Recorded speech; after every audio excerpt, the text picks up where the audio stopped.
Good evening and welcome to the Drive at 5 on IntellectualRadio.com/iHeart radio station. I'm your host, Roman, and we have a great show planned for you today. But first, the forecast from our IntellectualRadio.com Weather Center. Today, breezy and humid, mostly cloudy throughout the day, then breaking for some sun, high 81 degrees. Tonight, partly cloudy, windy and warm, low 68 degrees. Tomorrow, sun and some clouds, turning cooler in the afternoon, high 74 degrees.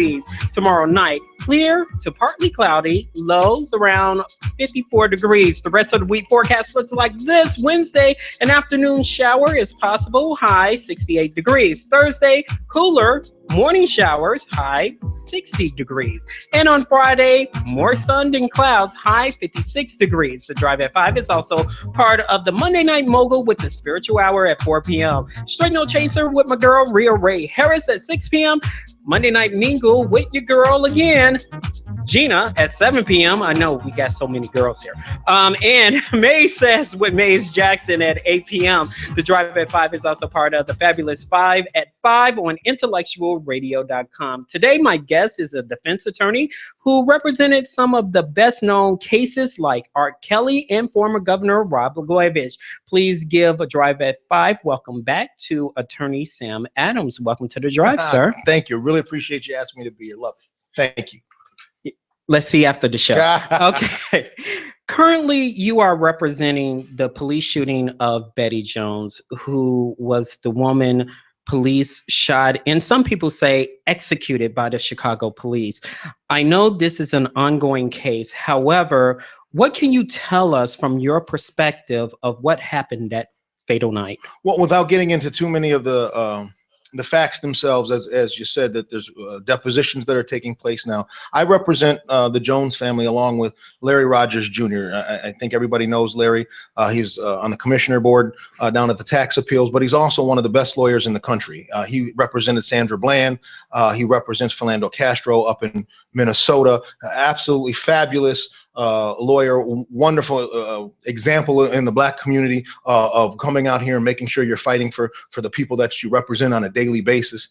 What happened with Miss Jones is very close to Christmas last year, there was a call from an individual who was upstairs apartment from where she lived. That individual was a young boy who actually asked police to come himself. When the police show up, they claim that he runs down the stairs, and as Miss Jones is opening her door and he's running out wielding a baseball bat, according to police, that the officer fires and ends up shooting Miss Jones, as well as the young boy, and killing him and killing Miss Jones. Our position on this is twofold. One, this should have never taken place. When an individual calls and asks for help himself, you should not be there and end up firing as he's coming down steps. Secondly, Miss Jones was somebody that was in CAPS. She was somebody that was trying to help police, as we brought out all at the time. And that all she was doing was opening the door for the police officers. And for an officer to indiscriminately begin to fire and shoot shows two or three different things. Number one, that there's this automatic, or at least there was this automatic fear of individuals in these particular communities without having knowledge of who they are, without having any background, knowing what the call was about, to simply, when you see somebody running, that's when you fire. And we've had too many of these in Chicago. And in this particular case, there were some questions, and there are still some questions, of whether or not mental illness played a role in this. And at the time, the Chicago police officers were not getting trained on how to deal with mental health issues. We're not getting trained on how to deal with an individual that may have mental health problems. And to indiscriminately shoot, so I think she was a 67-year-old African-American woman who was doing nothing more than opening the door for police to try to help, is reprehensible and something that needs to be addressed. And one of the things that's going to come out of this, at least as far as we are trying to work on, is that we force the police departments in our communities to get specialized training on how to deal with volatile situations and mental health. According to the Chicago Tribune, at first, the police officer, and I know you can't really get in depth, but I have to ask this question. Sure. They said he was wielding a bat, just swinging the bat. That was not in the original report until days later. The other, according to Chicago Tribune, said the police officer fired outside before the door was open. Can you shed some light to those reports that was out there? What I can tell you without getting into specifics is what I believe. I do not believe that this individual was wielding a bat at police. I don't believe that for a second. In fact, it makes no logical sense. He was the one that ended up calling police in the first, asking for help. And to have him then come down and begin wielding a bat at police officers that he asked to come to the scene is not, in my experience, something that is logical. Secondly, when you look at where the shell casings were found, and I said this at the time, this was a two-flat apartment building. Miss Jones lived on the first floor. The individual, the young man, lived on the second floor.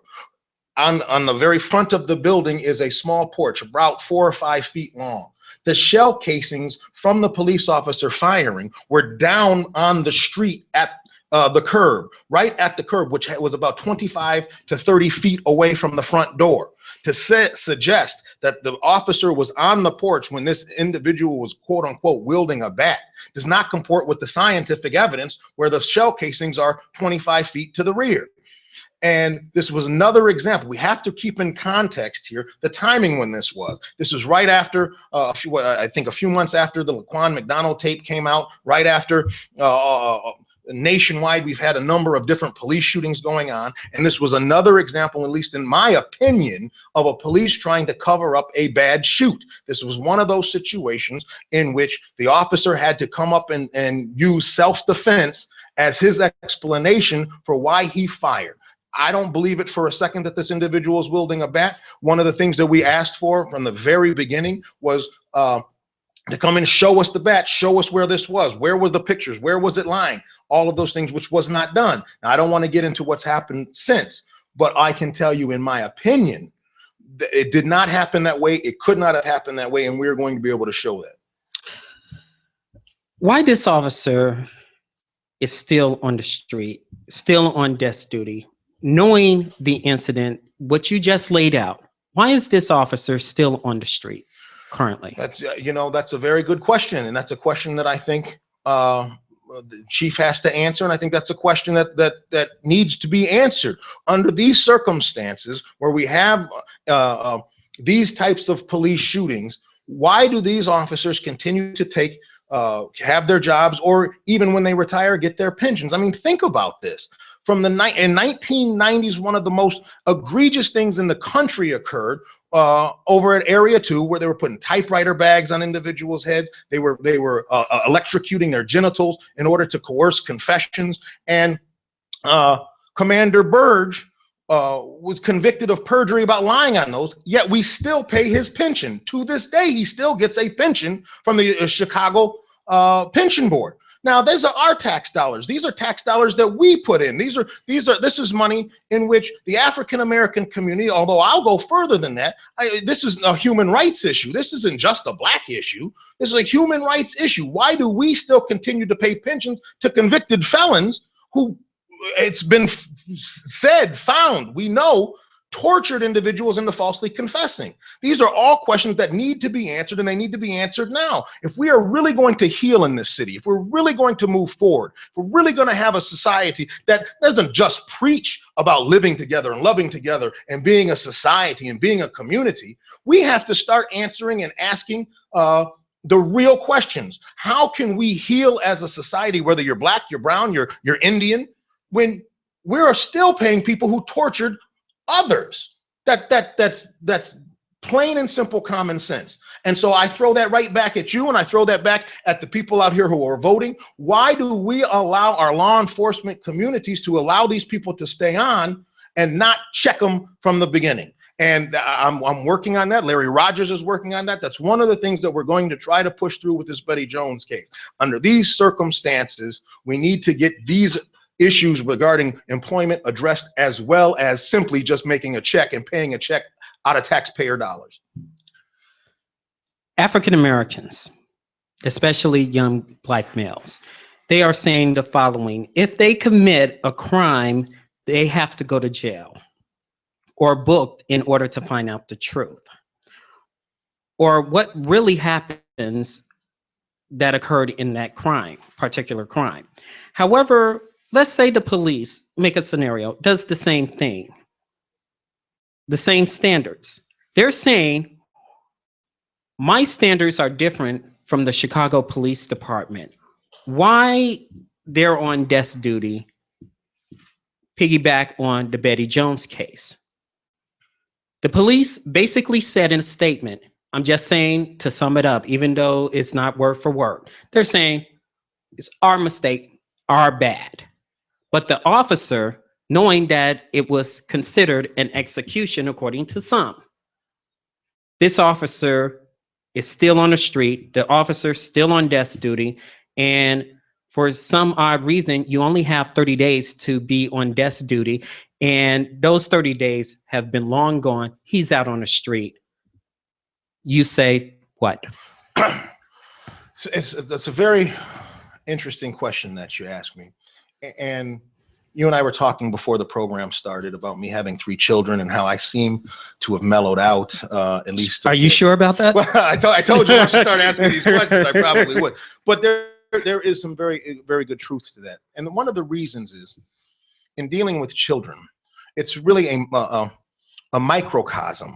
You can really look at this in a micro aspect of society at large. When you have multiple children and you look at when one child does one thing and then another child does the exact same thing, how do you as a parent, how do you as a father punish one and then punish the other? And you have to look at that. And consistently, at least as far as I can tell, the way I'm raising my children, you have to punish them equally. You have to make sure that one knows they can't do X, Y, and Z. And when your second child does X, Y, and Z, they have to face the same punishment, or else you're going to get resentment, or else you're going to get an attitude by both. Not only the one who's punished more is going to have a negative attitude toward the parent or toward the situation because they were punished more, but the second one who doesn't get punished as much will take this attitude, well, I can get away with it. Well, when you look at that in a microcosm, you go, of course, that's common sense. You have to treat your children in the same manner when they do the same conduct.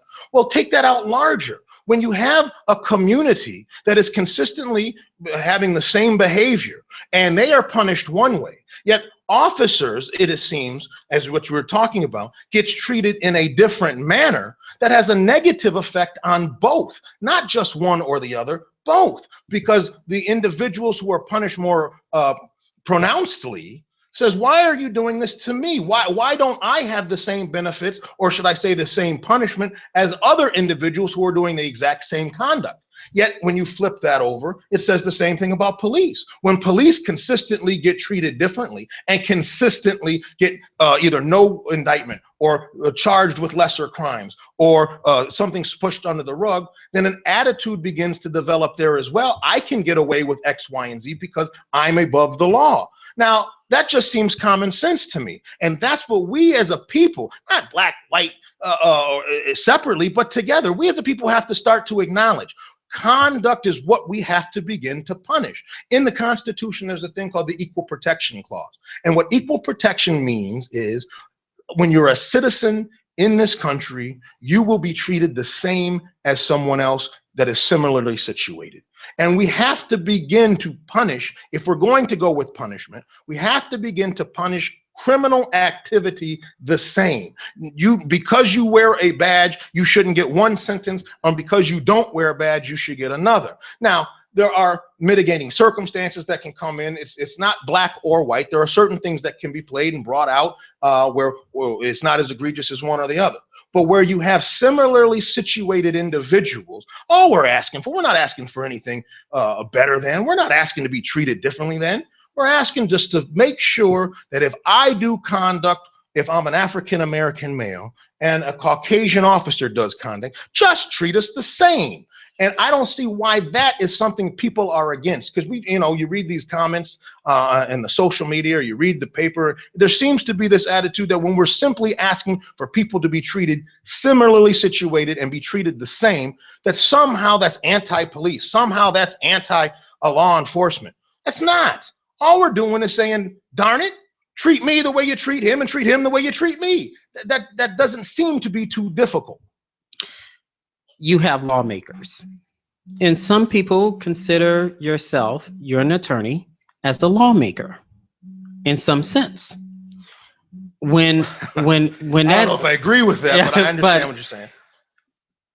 When it comes down to what you just said, why the law is not changing? You have these politicians that's out here. You said something needs to be done. Why you have Black attorneys not pressuring the Black lawmakers? You got to do something here. Well, the truth of the matter is I do take a little bit of issue with that. And I don't want to be one of these guys who, like, what did I can't think of his name now. What did Dave Chappelle say when he was playing Rick James? I wish I had 2 more hands so I give myself 4 pats on the back. I'm not trying to be that guy. Okay. But what I take issue with is when Anita Alvarez charged Dante Servin for the shooting of Rekia Boyd, and he ends up getting acquitted because she only charged him with reckless homicide. There was only one person out here yelling and screaming about that. There was only one person who came out and I took heat for it, came out and said, this is done purposefully so she can get money from the FOP. This was done purposefully to charge it this way because she knew she couldn't prove that it was something either higher or he was not guilty at all. I was the only one. Go back. I remember it was in April of 2000, I believe in 14. I was the only one trying to pressure people to understand what was coming, what was happening, because I see it day in and day out. I called her out on it then. And you know what happened? People called me up and told me I was wrong, told me I was anti-police, told me that no way. I remember Big John Howell on WLS called me out and said, there's no way this would happen. This was all before Laquan McDonald. Now, all of a sudden, everybody's on the bandwagon. Now everybody sees it. So when you say that we're not out here as Black lawyers trying to petition, trying to make sure this is done right, I take issue with that because I was out there yelling and screaming about it. People saw me go crazy in the 219 South Dearborn on Blagojevich, right? When I went at the end of it, when we hung the jury, and then they announced right there in court within 10 seconds that they're going to retry him. And I went ballistic down in there saying, how are you going to do? You couldn't prove it the first time, but you're going to take millions of dollars and try him again. And I've said this to people back then. This was 2010. One of the reasons why not only was it important to me because he was my client, because I happen to have an affection for Rod.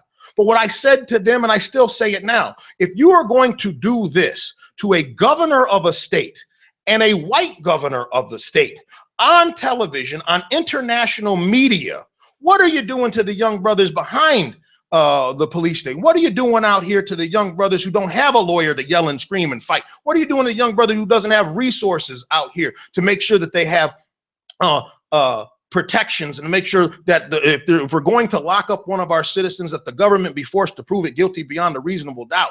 What are they doing to them? And that's why I fight so vociferously. That's why I fight so hard. Whether you're Black or brown, it's because if we're going to treat each other fairly, man, you have to treat every one of those people that are charged that way and do it fairly. You got to treat them fairly. And when I see what happened with Dante Servin, and I knew what she was doing, she was playing that so she could come out and pacify the Black community, say, see, I charged an officer, but at the same time charge him so lightly that he'd be acquitted so she doesn't upset the FOP.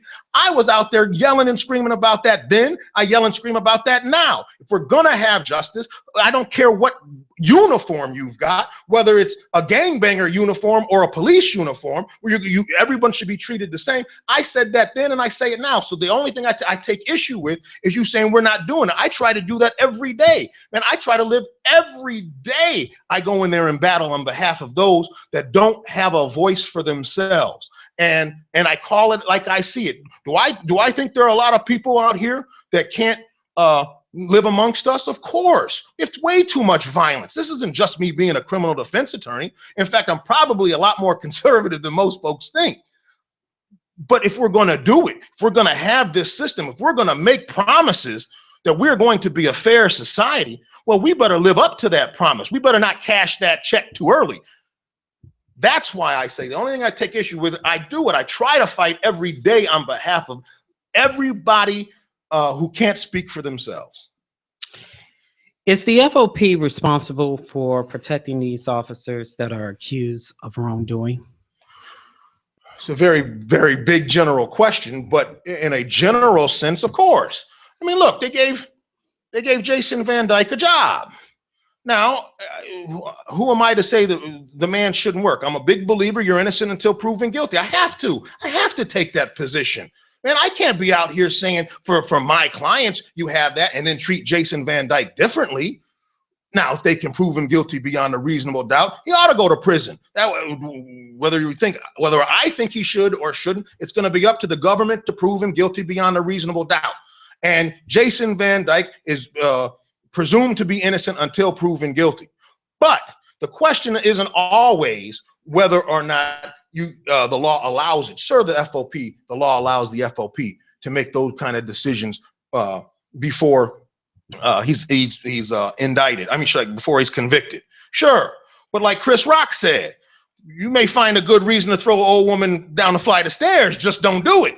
Why does it make sense for the FOP? What message is that sending the African American community? What message is that sending the rest of Chicago when you take an individual who on video shoots down the man like that, gets indicted for first-degree murder, and then you hire him right there in the FOP? What message does that send us that the FOP is saying is important? Now, will I fight for the FOP's right to do it? Certainly. Do I think they should have? Never in a million years. The contract is up for the FOP.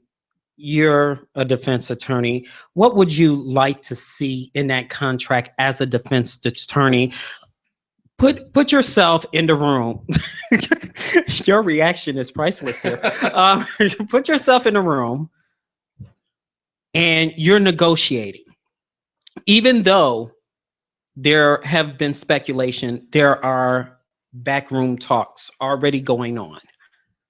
But put yourself in a room. What would you like to see in that contract? I asked the same question to the candidate for state's attorney, Kim Foxx. Okay.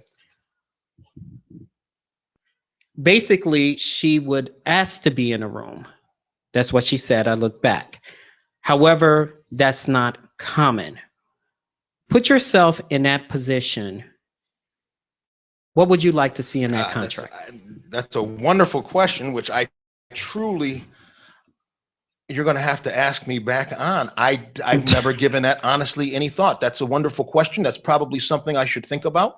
Yeah. But should you pressure, I'm not saying you per se, but should the Black attorneys pressure the Black politicians and say, we deserve the right to be in that room while you're negotiating?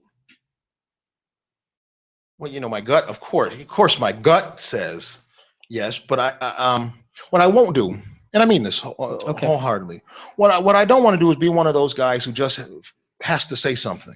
I truly don't know. I haven't given that any thought. I want to, this is too important. I want to be introspective about it. I want to make sure that I give you a well thought out position. I spent my entire life with many of the constitutional arguments, and these are things that are well thought out. Of course, my gut tells me, yeah, I mean, one of the things I thought that would be very, very important, but the politicians will never do it. And I thought about this. If I ever ran, would I even do this? Which is put the negotiations on TV. You want to see who's coming to the table. You want to see what they're really about. You want to see whether or not they're negotiating in good faith. You want to see whether or not this is whether or not these people are doing what they say they're doing when they come out and make press conferences. Put it on TV. I don't like this idea of going behind doors, closed doors. I don't like this idea when it comes to public money. If you're a corporation and that's your corporation, then you have your responsibilities to your shareholders. But we're the shareholders of the mayor. We're the shareholders of CHA, and we're the shareholders of CPS. And we're the shareholders of law enforcement, the Chicago Police Department. So my gut tells me this. My gut tells me, yeah, of course. I want to see as much as we can. I think the people ought to be privy to it. Remember, this is our city, not theirs. This is our positions and our seats. And so I would love to see them come out and say, we're going to put it on TV. Well, they got C-SPAN. That's one of the reasons why C-SPAN's out there, is to show us what our Congress people are doing, at least in the chambers. Well, why can't we, as citizens, know and hold responsible our politicians. So my gut tells me, without having thought this through, because I got to tell you, you asked me a question I wasn't anticipating. But my gut tells me that, I don't like these backroom deals. I want to know what my mayor is doing. I want to know what my police chief is doing. And I think we'll get a lot further when we actually start holding their feet to the fire, not just what they say, not just what they promise us when they need our money, or not just what they need what they say to us when they need our votes.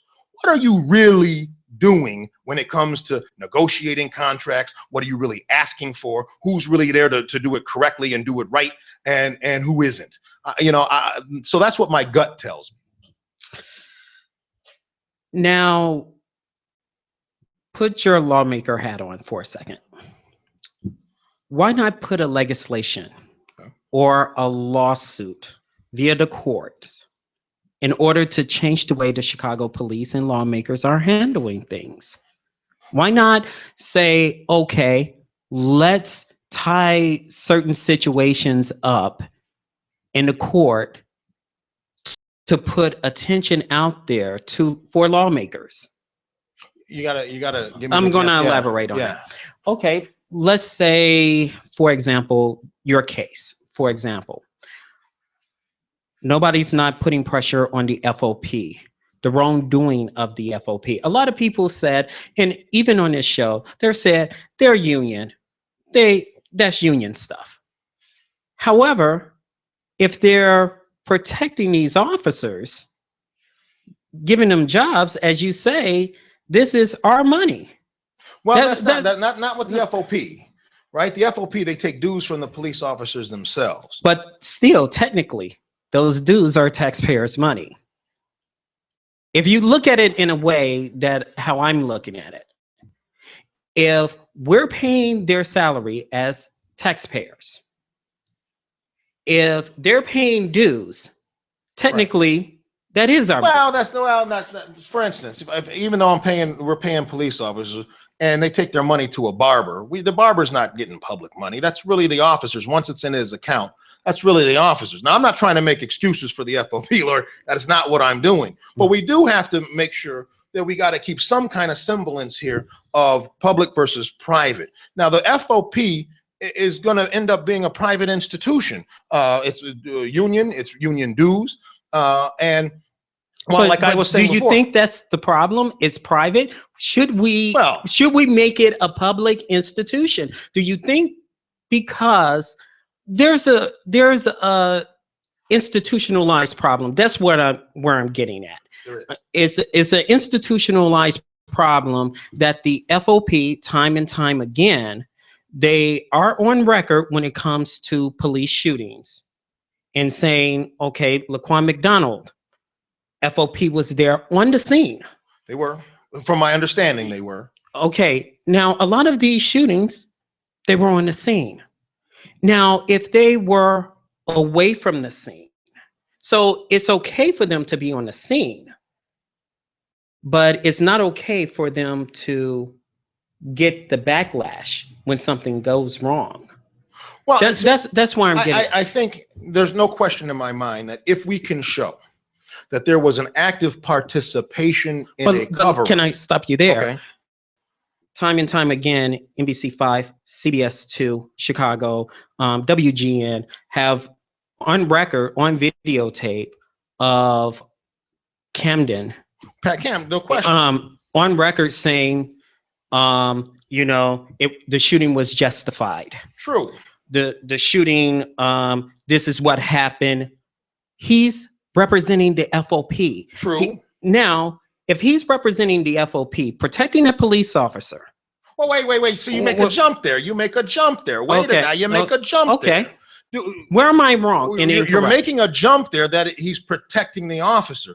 And what I mean by that is, number one, you got to have to show that. But two is, simply by making a statement that turns out later to not be the case doesn't necessarily mean that the individual was lying from the get. So, you know, without getting into any specifics, I've had many times in which I've had cases and my clients told me one thing, and then when I end up finding out the truth, but what the heck did you tell me that for? You lied to me. I'm your mouthpiece. Now, I'm not telling you I believe that in 90% of the cases with Pat Camden. He came out too many times and said what you said. But we also cannot just simply throw out accusations. We got to be able to prove it. Remember, I started this entire thing that we talked about today about fairness. Now we got to show, just because we believe it and we think there's a connection, we cannot skip the step of having to prove it. That's what's one of the problems in the community right now, is that we're allowing the law enforcement community to skip a step when it comes to a lot of the young African-American males that are charged, where you're sitting there and you're just believed to be guilty because you're sitting there. Now, if we can show it, you're 100% right.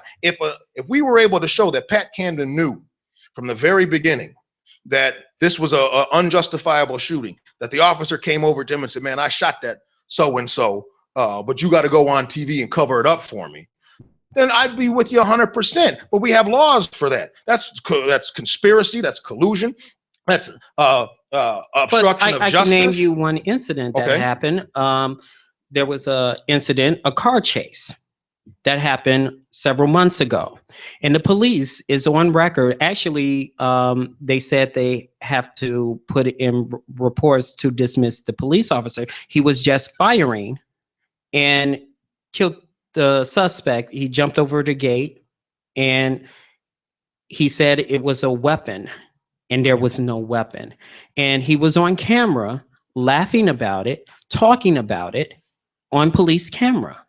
Now, some of the evidence, according to the reports that was out there, I'm talking about an incident that happened several months ago of a high-speed chase of an African-American male. I know exactly what you're talking about. Yes. In fact, I'm very, very close to that case. Because the lawyer in that case is Oppenheimer, Michael Oppenheimer and John Correct, Erickson. yes. I'm very, very close to that case. What are you...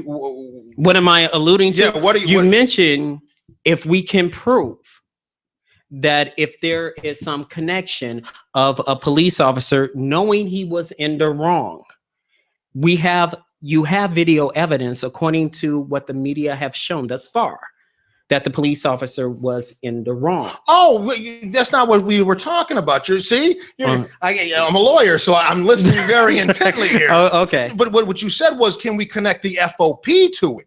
That's what we were talking about, was should the FOP be charged? Should there be changes in the law regarding the FOP? And in that case, that's what I was listening for. Okay. I don't know of the FOP coming out and doing anything in an affirmative way of hiding or colluding with the police officer. At least I don't know of it. Now, you're 100% right. If it can be shown that that officer fired and shot him in the back, because that's where he ended up being hit, in the back, and he didn't have a gun and there was no reasonable way for him to believe he did, I'm with you 100%, darn it. You're darn right I'm with you 100%. We cannot have that kind of conduct, whether it be a Latin king or a police officer. But that's not what we were talking. We were talking about the FOP, and in that case, I know no connection between the two. But usually the FOP still stands up to those type of cases with the police officer. They do, which is their right. See, we can't, look, just because we feel a certain way, we cannot stop others from feeling or having those same thoughts. Now, I don't want to be one of those people who prosecutes thoughts. A police officer or the FOP has a right to stand by fellow officers. They do have that right to stand by them, and we shouldn't be trying to not allow them to stand by those. Well, what I am against is when government protects them for doing the conduct.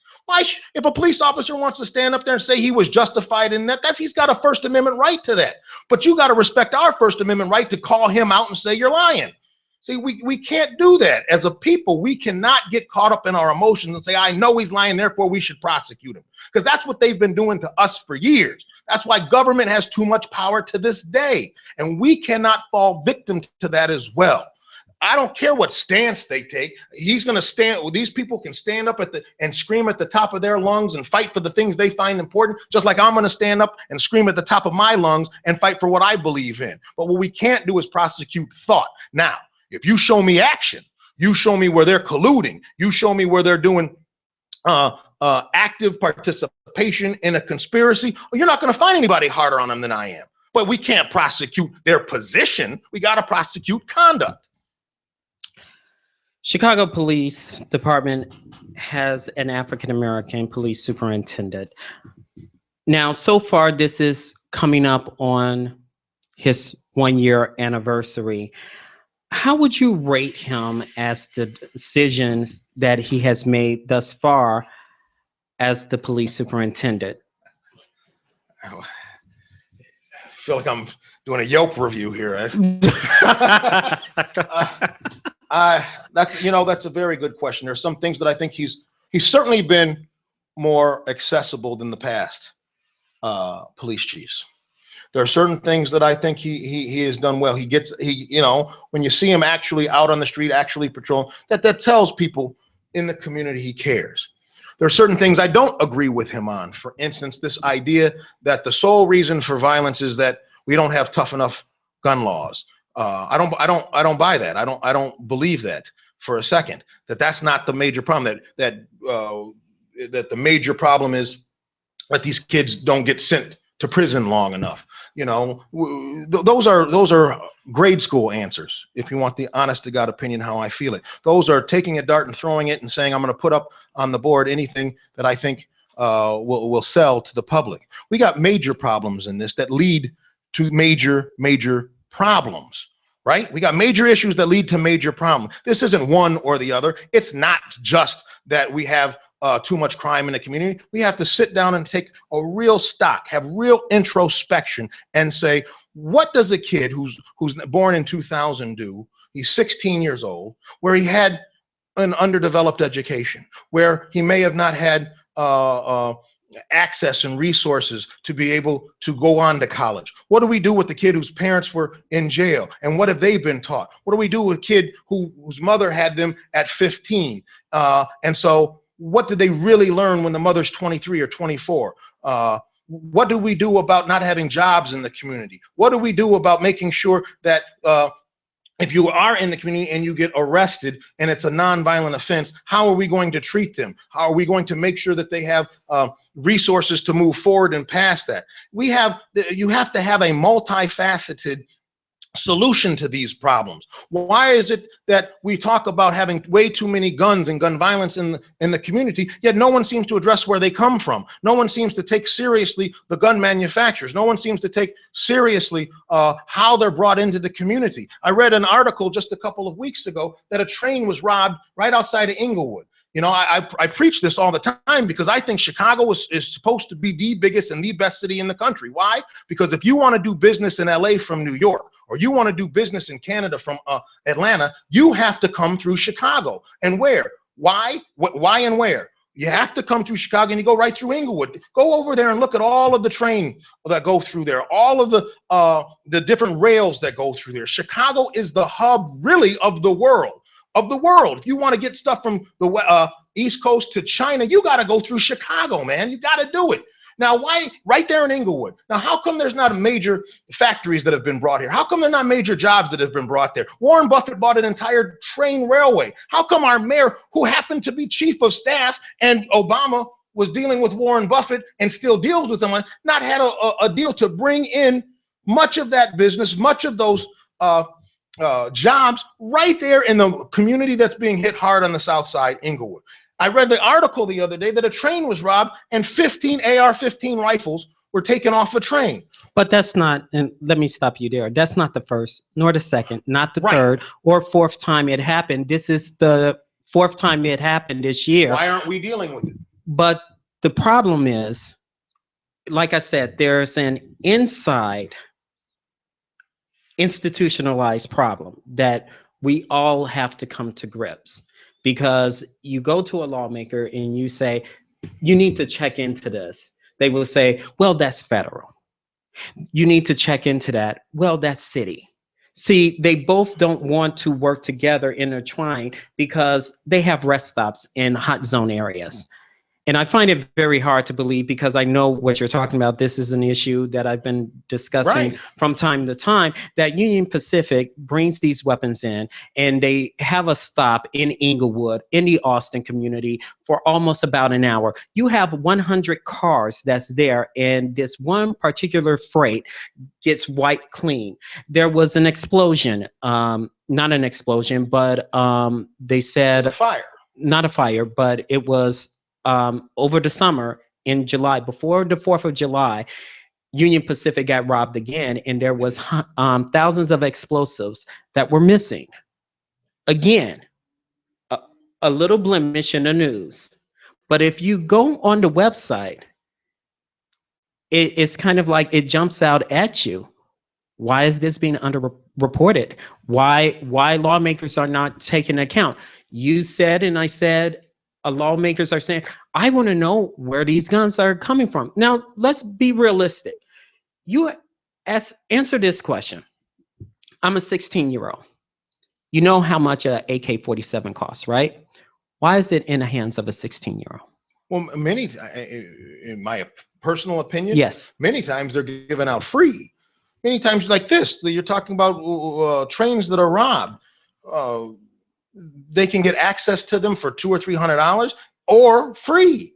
So this is something that you're hitting my point right on the head. We're not dealing with this. We're not talking about that. You know what I would do? One of the things that I'm going to actually end up talking to Kim Foxx about here is we have a tool to get at that. We really do. But this is my legislation to you. Why not propose that you don't stop to Union Pacific, file a lawsuit against Union Pacific saying stop with the hot zone areas. You cannot put a rest stop in these hot zones. You need to That's go. all a good idea.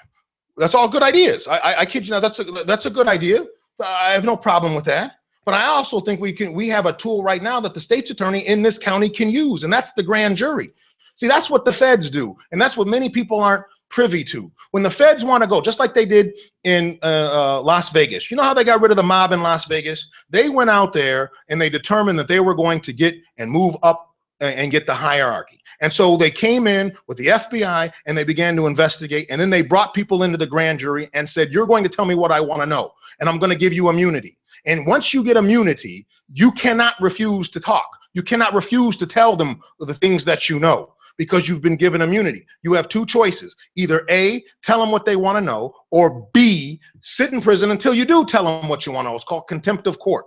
And on many of these cases, I would take some of these young guys who are caught with these guns and tell them, if I was the state's attorney, and I'm going to tell this to Kim Foxx, you put them over there at that grand jury and find out where they got their guns. And if they don't want to answer your questions, they'll figure it out very quickly when they're sitting at Cook County Jail until they answer your questions. And the reason you can do that is because you're not punishing them for having the gun, you've given them immunity. But we're going to get to the bottom of this. We're going to get and find out who's bringing them in, how they're coming in, and we're going to start indicting those that are moving up and moving forward, and get the people who are bringing the guns in here. And you can start doing that with old murders. You know, they talk about having people on the street that don't want to talk about the issues. They don't want to come forward. Well, darn it, we're at a time now in which we're going to have to take drastic measures. And if you don't want to come and talk to me, fine. I'm going to make you come in and talk to me. And one of the ways I'm going to do it, I'm going to give you immunity. And if you lie to me, I'm going to charge you with perjury. If you don't tell me what I want to know, you're going to sit in Cook County Jail. But we have too many young lives at stake. We have too many young people at stake. And we have remedies for that. And that's one of the things I think as a lawyer, I know we can do and we should start doing. So you're saying, and I'm putting putting pressure on you, Union Pacific is part of this problem. I know you can't say that. Why can't I say that? Of course. Of course that's a problem. What are guns coming through Inglewood for? What you tell me? That they don't have another route?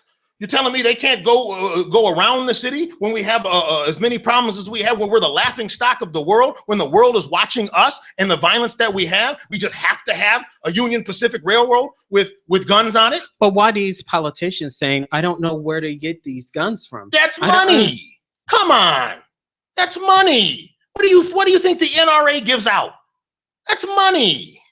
But they will tell you they receive a grade of a D, an F from the NRA. You don't believe that? Come on.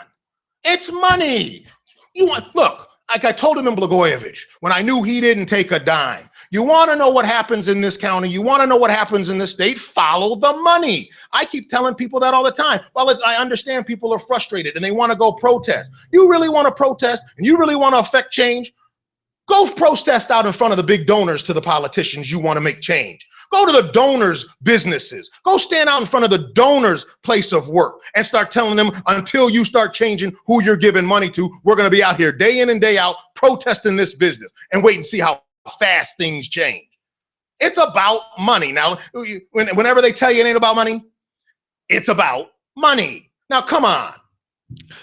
We're almost running out of time. Oh, sorry. I get going. You said you would be mellow this time. I told you. You said, you know. Fabricated that. Okay, now this is another question, but please keep it brief because of time's sake. Okay. How would you rate the mayor in handling the police matters? Oh, I mean, that's, you talking about now or before? Or just in general? In general. It was terrible.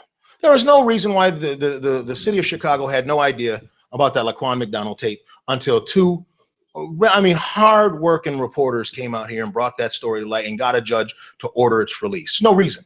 And there's only one reason. It's because you're interested in your job and you're interested in making sure the FOP is happy and you're interested in making sure you get them. It's about the money. At the end of the day, it's going to be about campaign contribution. I learned all this. I'm telling you, I learned all this doing that darn Blagojevich case. There's billions of dollars that are spent yearly in this state that the general public is not aware of, on road construction, on various projects that we get. The last thing he needed as a mayor was to have that kind of controversy, that kind of tape out here when he's running for re-election. Now, he can come out and say anything he wants. You're asking me my opinion. Now, I'm just giving you my opinion. That's terrible.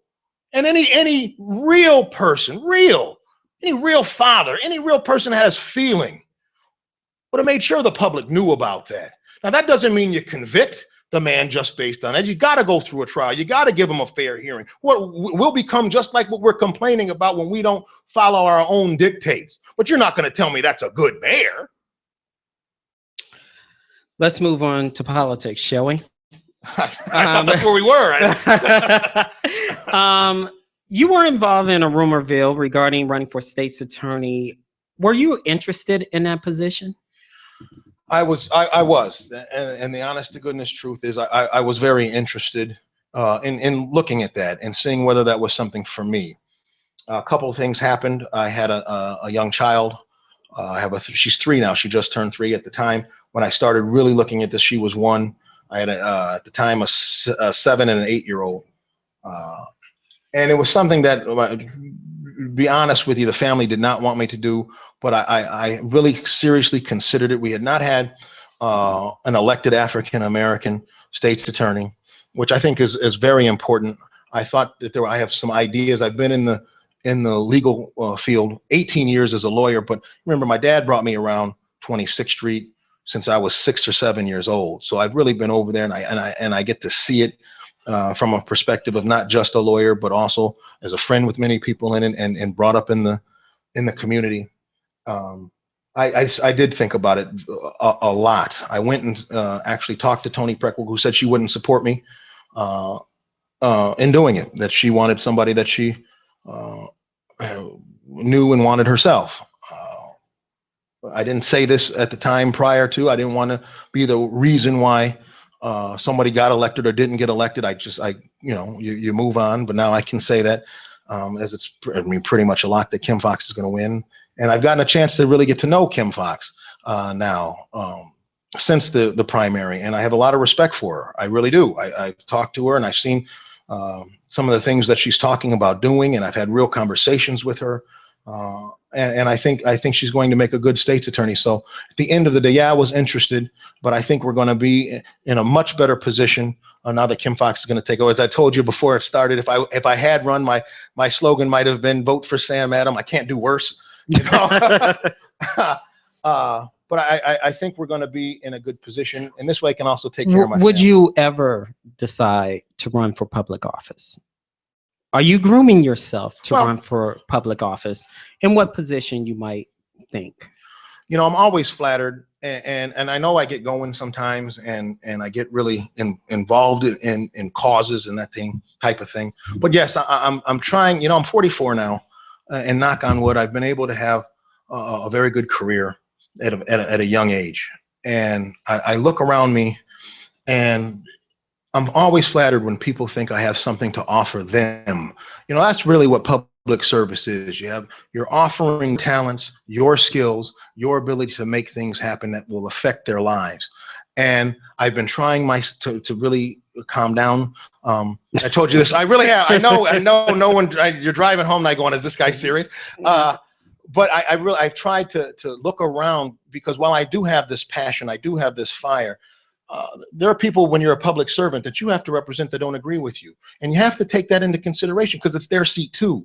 And we get lost in that many times. You know what I mean? That's one of the problems I have with Donald Trump, among many other problems. But he never seems to take into account the things that he is doing and he is saying, and how that affects those who don't agree with him. And as a public servant, somebody who serves the people as a whole, you have to start thinking about that.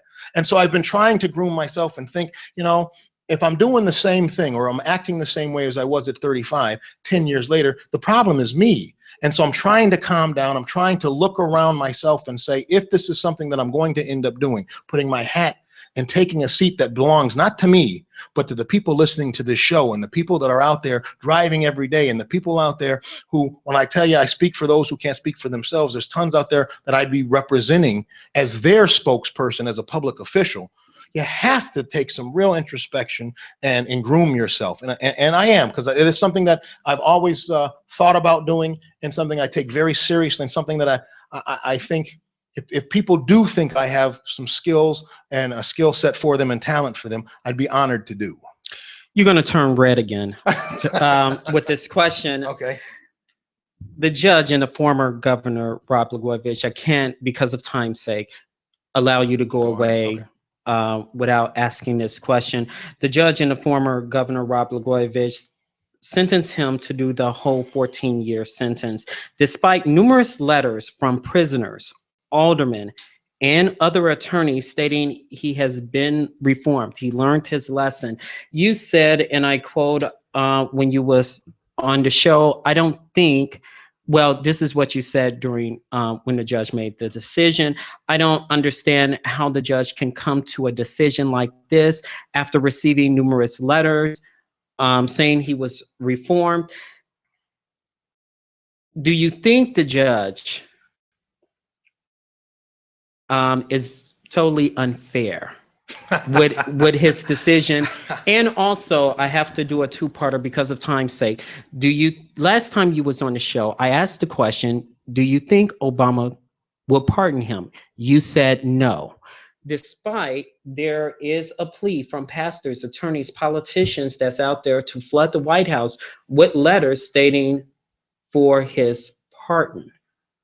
You response to those two questions. The first one, I will respond this way. There's, in the canons of ethics, lawyers are not allowed to publicly chastise a judge or put a judge in bed. And I won't take the bait and do that now. What I will say is what I said before, which is I think a 14-year sentence is out of line for that.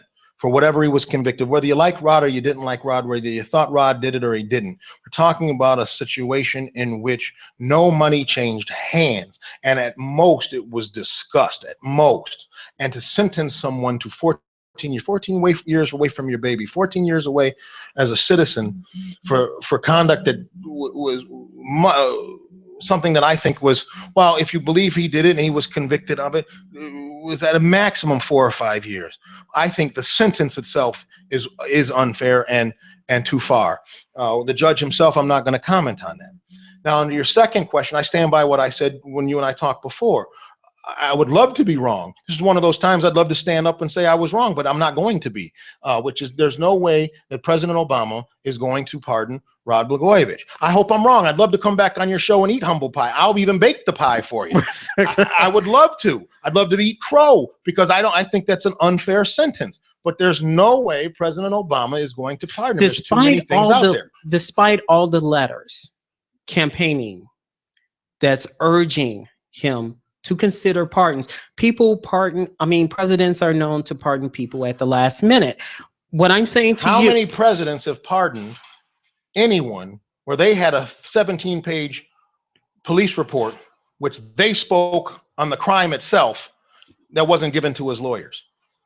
There's a 17-page, it's called 302, police report of an interview of President-elect Obama about this situation in Tony Rezko that was never turned over to the defense. We asked for it, we demanded it, and we were never given it. Now, there's no way he's going to tarnish his legacy. There's no way he's going to have that brought up, because you start pardoning him, all those questions are going to come back. Now, I hope I'm wrong. I'd love to be wrong. Heck, I'll go over there. I used to play basketball with him. I'll go over there and he can dunk on me and talk as much mess as he wants if he pardons Blagojevich. But it's not going to happen. Period. All right. To be continued. I really appreciate you having me on. Thank you for the drive, Attorney Adams. Appreciate it. Thank you. That's going to do it for us on the Drive at 5 on IntellectualRadio.com. Thanks to Earl Winfrey, our executive producer, Wanda, who's always lovely and vivacious, and Rhea Ray Harris, who's up next with Straight No Chasers. You guys have a wonderful week.